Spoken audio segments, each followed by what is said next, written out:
Welcome to The Explainer. Today, we are diving into one of the biggest, most confusing stories on Wall Street right now, Avis Budget Group. See, on one hand, you've got a stock price that has just gone completely nuts, and on the other, you've got a company that's losing a ton of money. So how on earth can both of those things be true at the same time? Let's break it down. Okay, so first, let's just look at the market side of the story.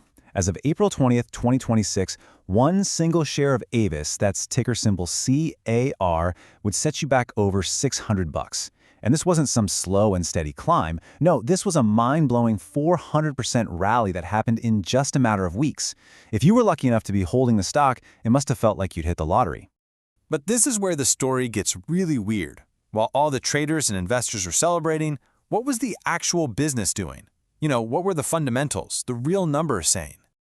Well, they were saying this, a net loss of nearly $1 billion for the year.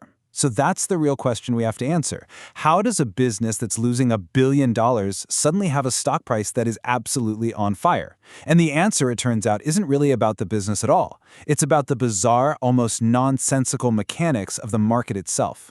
You see, the answer to this whole paradox, you're not going to find it in a typical earnings report. Nope. It's hidden inside a phenomenon known as a short squeeze.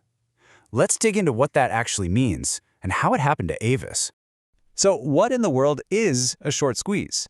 Well, imagine you have a bunch of investors who are betting that a stock is going to go down.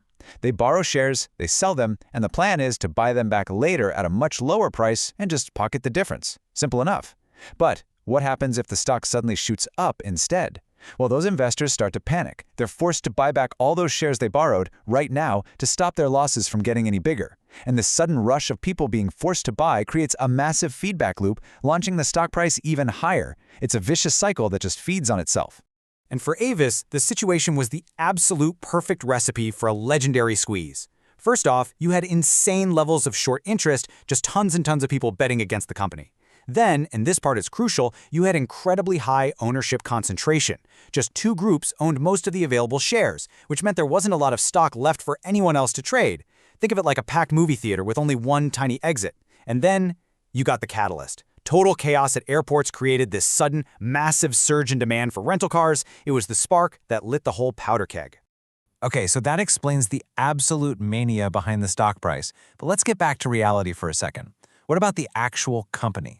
Let's take a look under the hood at how the business was really performing. Yeah, this table pretty much tells the real story.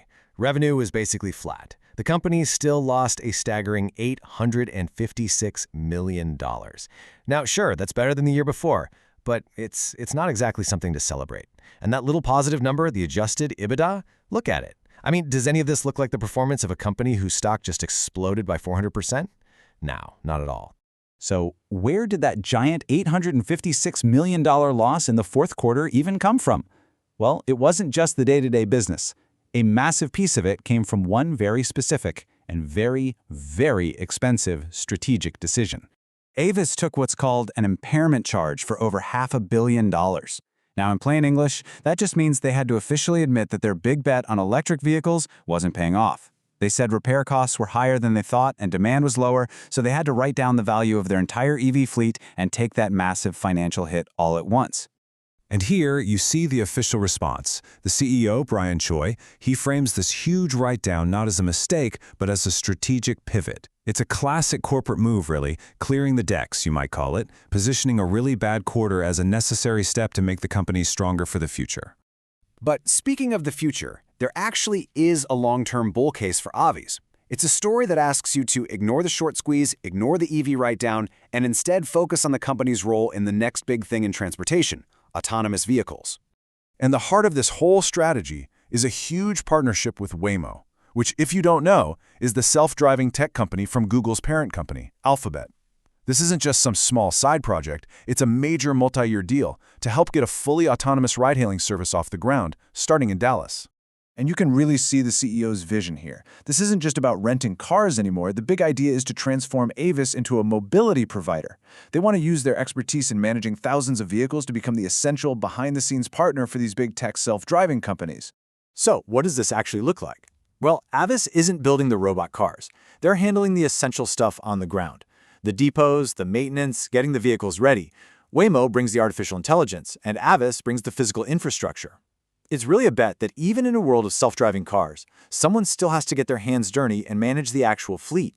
But while the company is looking towards this really high-tech future, professional analysts on Wall Street, well, they're looking at the numbers today, and they are sounding a massive, massive alarm. This slide just says it all, doesn't it? While the stock was trading at over $600, a major firm like Barclays had a price target of just $150. That's not just a little disagreement. That is a gigantic chasm. It basically means that from Wall Street's point of view, the stock has a potential downside of more than 75%. And their reasoning is actually pretty simple. The analysts are arguing that this valuation is completely disconnected from how the company is actually performing. They see a price that's being driven purely by those weird market mechanics, the short squeeze, and not by any real sustainable improvements in the business. For them, it's just a matter of when, not if, the price is going to crash back down to reality. And that really leaves us with the billion-dollar question, doesn't it? Is Avis this visionary company that's quietly building the future of transportation? Or is it just a struggling business that got caught up in a crazy temporary market mania? The real answer is probably somewhere in the middle, but for now, it's one of the most fascinating and maybe one of the most dangerous paradoxes on Wall Street today.